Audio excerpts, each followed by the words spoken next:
13 News Now begins with breaking news.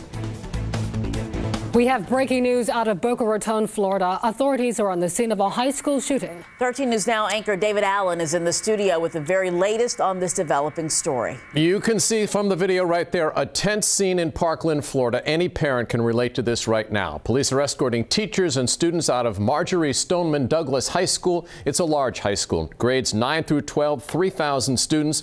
We're hearing at least 20 people are hurt in this shooting. Kids crying, texting their parents, and we have just learned that someone is being arrested, we believe, in connection to the shooting right now. Now, there are reports that the shooting lasted 7 minutes. At least one person was being seen wheeled to an ambulance on a gurney while emergency workers appeared to be helping others on the sidewalk. You can see that right there, all the backpacks and everything being piled there to be investigated. Students again seen running across the street. According to police, a nearby middle school was put on lockdown as a precaution.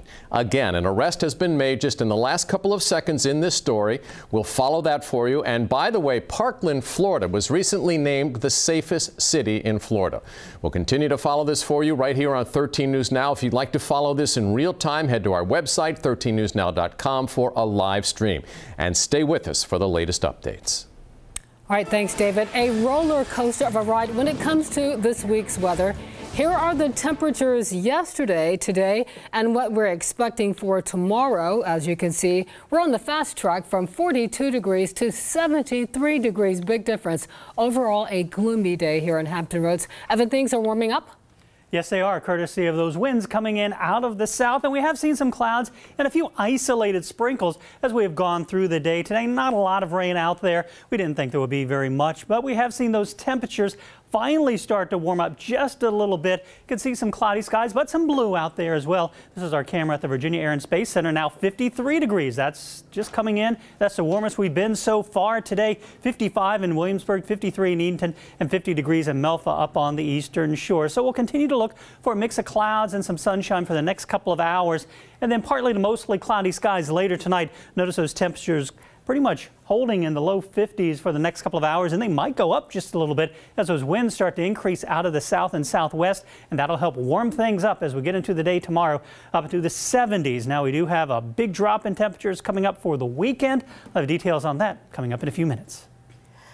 New information follows a shooting at the Virginia Beach oceanfront. Police say the man who was shot yesterday afternoon is now dead. The shooting happened near 16th Street and Cypress Avenue. That's where a car crashed, and police found the man inside the car with a gunshot wound. Detectives think the man was shot before the crash. Right now, we're waiting on suspect information from investigators. New details after a deadly crash in Newport News. We've just learned that 69-year-old Dale Schaefer of Virginia Beach died in that crash. It happened just after 10 o'clock Friday night. A Newport News police officer was driving an unmarked police car through the intersection of Jefferson Avenue and Turnberry Boulevard. That is when a white work van reportedly ran a red light and hit the police car. Schaefer was driving that white van. He was thrown from the vehicle and killed. The trial for the so-called Pokemon Go murder case in Chesapeake won't happen now until June. Jonathan Cromwell, a former security guard, is charged with first-degree murder in the death of 60-year-old Jianqing Chen. Last year, Chen was sitting in his vehicle outside the Riverwalk Clubhouse playing Pokemon Go when Cromwell allegedly shot him. Cromwell was supposed to stand trial in March, but a judge granted a request from Cromwell's attorney to delay the case. Right now, Newport News police are looking for a child abuse suspect as a 6-month-old baby is in the hospital for treatment.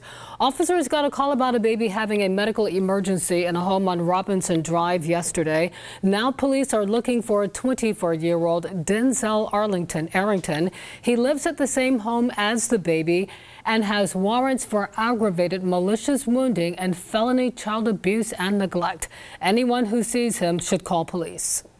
We're following a showdown in the state capitol over potential changes to your electric bill. The controversial bipartisan Senate bill that would repeal the 2015 freeze on utility rates and allow Dominion Energy to reinvest customer refund money on renewable energy projects is going before the House today. Proponents argue it will reduce rates, give $200 million in credit to customers, and allow the state to invest in new solar energy. However, critics say the bill helps big corporations, not customers.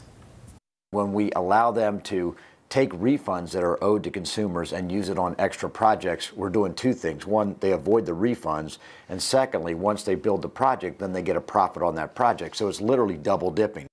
Governor Ralph Northam said he supports the bill and said, "I will weigh final legislation by one standard, whether it is doing the good for most Virginians." Coming up on 13 News Now at 5, hear from some delegates on how they stand on the issue. An update to a story we brought you yesterday on 13 News Now. The General Assembly advanced legislation that would give corporate and income tax breaks to new companies in the state's lower income areas. Both chambers passed their version of the legislation this week with broad bipartisan support. The legislation would offer new companies and their employees tax breaks for 10 years if they plant roots in specific counties and cities. The bill now heads to the governor's desk. Virginia lawmakers are halfway done with this year's legislative session. Yesterday was the deadline for all legislation to pass in the chambers where it started. The exception, budget bills. It's unclear whether the GOP-controlled General Assembly will act to expand Medicaid, a top priority of Governor Ralph Northam. Meanwhile, North Carolina's General Assembly is officially on hiatus for the next 3 months, as long as the courts or a veto by the governor don't force them back. The House and Senate adjourned yesterday, with both chambers agreeing not to come back to Raleigh until May 16th. North Carolina lawmakers are going to study the idea of breaking up some school districts across the state. A newly formed committee is charged with deciding by May 1st whether to recommend passing legislation to divide previously merged school districts. Supporters say the state should look into the most effective size for school districts. Opponents are worried it could lead to resegregation of schools. Back to our breaking news, and update on that situation in South Florida. At least one person is dead and 20 others injured after a shooting at a Miami area high school. The ABC station in Miami is now reporting the suspect is in custody. This is happening at Broward County High School.